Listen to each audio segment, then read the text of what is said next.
Mel and Jackie here from Santé Medical. We've recently made a new resource, which is our Stage 5 resource, which talks about weight maintenance. So today, Jackie and I are just going to have a chat about what weight maintenance means and what it might look like for you. Yeah, so you might be wondering why, if you're not at your weight goal, why you might even consider weight maintenance, right? But it's important, and I'll tell you why. So even if you've only lost 10 or 5 to 10%, the literature says, of your original weight, that can still give pretty significant health benefits, even having lost just that modest amount. So it can be worthwhile thinking about shifting your attention, even if you're not quite at your weight goal, to a period of maintenance, just to consolidate how far you've come. And then, after a period of time, we might be able to cycle back into, reducing weight again. So we've got a resource that you can have a look at and a blog post, so you can check that out for all the details. But basically the idea is we can think of, I'll grab my pen, think of weight maintenance similar to how we think about strategies with weight loss in general. Obviously, in maintenance, surgery is not going to be so much of a consideration because we'd be mainly thinking about that in active weight loss. So we'd sort of scrap that one. But certainly the lifestyle and pharmacological strategies could apply in weight maintenance. So, obviously, diet is cornerstone and the most important part of the lifestyle maintenance. The diet might look a little bit less strictly low carb, but obviously it can't be shifting back to a sad, standard Australian diet and lots of junk food. Right, Mel? I think it's people need to not slip back into old habits and remember how far they've come is a big factor in weight maintenance. Exactly. So some changes are obviously going to need to be permanent to maintain those improvements made. So we talk about that in the blog post. And it's essentially things that will be, surprise, surprise, maintainable. So they need to be behaviours that are maintainable, and same as with the exercise strategies, some sort of habits with the exercise, because as we outline in the blog post, it's the people who can keep up with regular exercise that are most likely to be successful in maintaining their weight loss.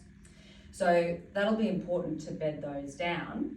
And then for pharmacology, so some people might have been using some of the prescription medications to help them lose weight. And obviously, that will look quite different in maintenance, but it might form part of the role or part of the strategy that we use to try and help maintain weight. And that can look like a few different things basically, and it really just depends on what's the situation for you. But it might look something like we recommend setting limits or like a trigger point, because weight regain is very common, right, Mel? Yeah, something like 95% of people regain their weight without a structured weight maintenance program. Yeah, so the stats are pretty depressing, really. So we want to avoid that. And if there is some weight regain you've noticed, we try and set some limits with you.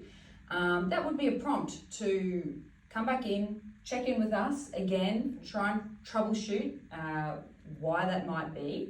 And for some people, depending on certain situations that might be a bit more risky for them, we might, look at adding some of the pharmacological options to try and look at maintaining the weight loss they've achieved so far, and do that for a period of time, and then look at maybe down the track looking at another, weight loss cycle.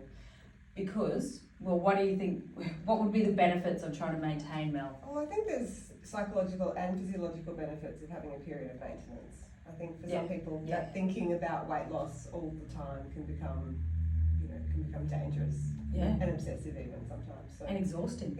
Yeah. So having that break, and also having a chance for your body to realise its new set point, I think is a big one too. So just having more of that focus on replenishing nutrient stores, maybe even increasing muscle mass as well. So those are the physical changes that we'd be looking for. But as Mel very well pointed out, it's also a bit of more of a psychological break, But just still remembering we can't completely go back to old behaviours because you'll quite quickly return to an old weight. So I hope that helps you understand the role of weight maintenance in your weight loss journey, and even if you're not quite at a weight goal where you want to be.